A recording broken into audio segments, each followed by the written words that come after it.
Hey everyone, it's nice to see y'all again. The original Lego Star Wars Iceberg Explain video has recently passed up over 100k views. This is really insane to me, and I thank you guys for watching the video. I keep saying this, but the support is crazy. It's so cool to see that a bunch of people enjoyed the video I made.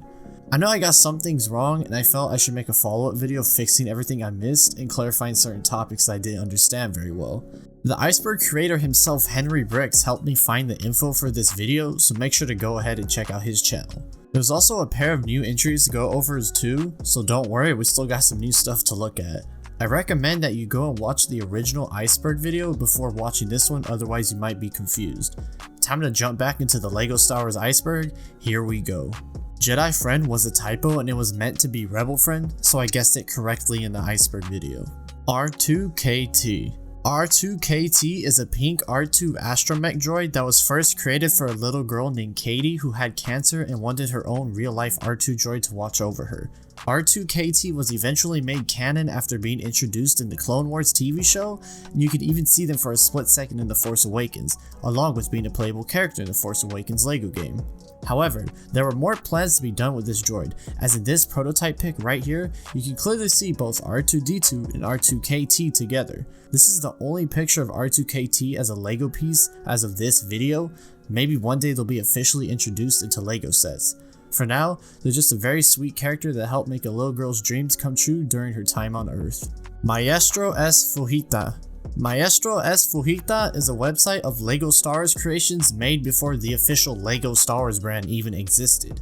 The creator, Maestro S. Fujita, used the normal Lego sets to go ahead and remake episodes 4, 5, and 6.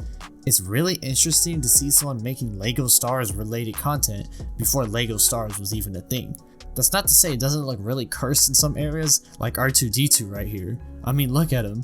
On the website, Maestro states that he only modified 4 head pieces to make the whole entire sets, and the rest of the pics were the full original Lego bricks with no modifications. It's a really cool feat to say that you made Lego Star Wars stuff before Lego Star Wars was a thing, and hopefully Maestro will pop back one day with more stuff to show. I was right about the original Scout Trooper head. I was sent this pic right here of the Scout Trooper description by a friend I met who had the Star Wars visual dictionary. The original Scout Trooper variant has a yellow head printed with a black visor. The minifigure has appeared in 3 sets from 1999 to 2002. I was a bit iffy on it at first when I made the original video, but I'm glad to say that I got it right. The Patrol Speeder in the Resistance Battle Pack is canonical. I got that completely wrong.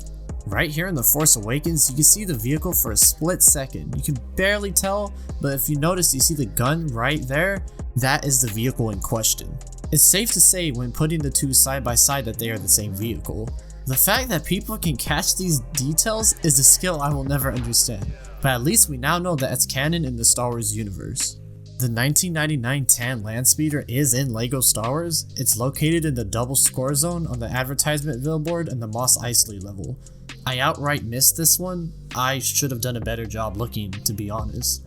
I even played through the whole level. I captured footage for the game from the last video, and I didn't even notice this. That's completely my fault. The visual dictionary also has the bio for the T-16 Skyhopper pilot like I explained in the last video. This 2003 Lego set is the only one that contains the T-16 Skyhopper pilot minifigure. The model bears Luke Skywalker's flying decal, perhaps a hint that the minifigure might be him. Luke Skyhopper? Luke Skywalker flies a T-16 Skyhopper as a teenager, even though his Uncle Owen disapproves of it. Could this pilot be Luke? The pilot's visor hides much of his face, but that distinctive chin dimple might give him away. This is basically Luke Skywalker at this point. This is beyond heavily hinted to being Luke Skywalker. This is basically confirming that it's Luke Skywalker. There's also a new version of the Skyhopper pilot released in 2020 that I didn't even know of in the 75267 T-16 Skyhopper vs. Bantha set. The pilot in total has had 3 different versions made so far, so maybe one day another future update, they'll confirm it to be Luke Skywalker and put the implications to rest. The 7190 Falcon was released in 2000, but the original unreleased box art was from 1999. I should have made that more clear when I was talking about the two. The early lightsaber design was not the color changes as I had thought. but it was actually the difference in the packaging art seen here in the 1999 Lego Star Wars sets and the physical saber hilt piece itself. The difference is very slight, with the extra big ring on the top of the lightsaber being the only main difference. I didn't notice this at all at first, it's such a small detail, and I honestly thought it was the change from chrome to dull gray. Hey, at least we learned about the gold hilt together though, so it's not a complete loss. The hairpiece was originally part of the Anakin figure without hair. It's seen right here in this preliminary box art. This tiny little brown circle is the hairpiece. I thought it was just part of the table at first, but Henry went ahead and showed me that it's the hairpiece sitting on the side. It seems like the hairpiece was originally supposed to be part of the set, but was cut. For obvious reasons, of course. Anakin was burned. He didn't have any hair at this point. He was being turned into Darth Vader. Watto's flesh pouches refers to the blue Watto that is found in the 7186 Watto's Junkyard set. There's even an entry in the visual dictionary about this piece. The original variant of winged Watto is not one of the details. He has a plain blue head and torso piece with no printing on it. Underneath that is a plain tan torso piece. The variant is rare, appearing only in one 2001 set, Watto's Junkyard, set 1786. The Watto figure is just one big piece of blue plastic, implying the pouches are part of him. Watto's flesh pouches. Case closed, I finally get it now. It was way more simple than I originally thought. I originally thought it was some like weird fan fiction at first, and I'm really glad to learn it was just something simple like this. Watt was an inside joke from the Facebook page Lego Star Wars 2 Watto's Junkyard. It originated after there was a poll to change the original group name, but when the name wasn't changed when the poll ended, people started a huge campaign of memes. Any normal reaction to something when you don't get your way. Nothing y'all haven't seen before on the internet. They even got Big Man Tyrone to make a video of the poll. That's how hyped up this was for the group. It is imperative that you please vote for Watto's Junkyard and make Boog a better place. We can break free from the chains of Rebel Friends' oppression and avoid any feelings of fear or loathing at all costs. So please do yourself a favor and vote for everybody's favorite alien junk merchant. Everyone and everything is welcome in the junkyard. Don't be a cringe normie. Vote for Watto.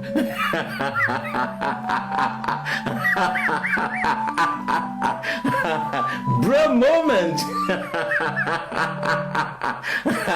The thing was, the poll wasn't meant to be a definitive answer, just to be more of a suggestion for the group mods to think about. People were growing tired of the lack of a name change, so they started spamming the comments along the lines of Watto. Eventually, that turned into the 4-letter word, Watt. About a week later, the mods caved into the pressure and officially renamed the group to Lego Star Wars 2 Watto's Junkyard.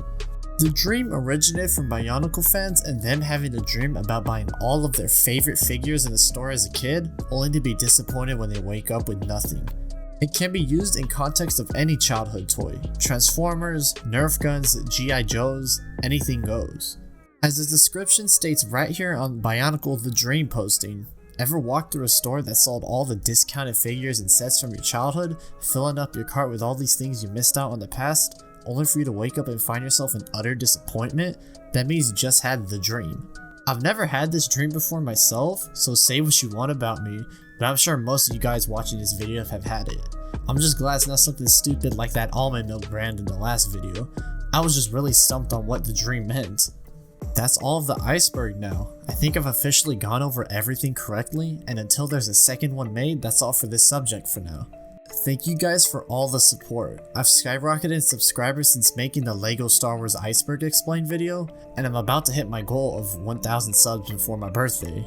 I guess if there's anything I've learned about this YouTube video stuff, is that hard work really does pay off, and I couldn't be more proud of being able to make content that people love. Remember to go check out Henry Brix's channel too, guys. He helped me out a lot with finding all of this new information. I have a Discord server for any of you guys interested in chatting and helping make a community together if you'd like to join. Also, make sure to follow me on Twitter if you'd like. Both links will be in the description below. Again, thanks for the support from you guys. A few more days and we'll be able to get 1K subs together. With all of that out of the way, I will see you guys later.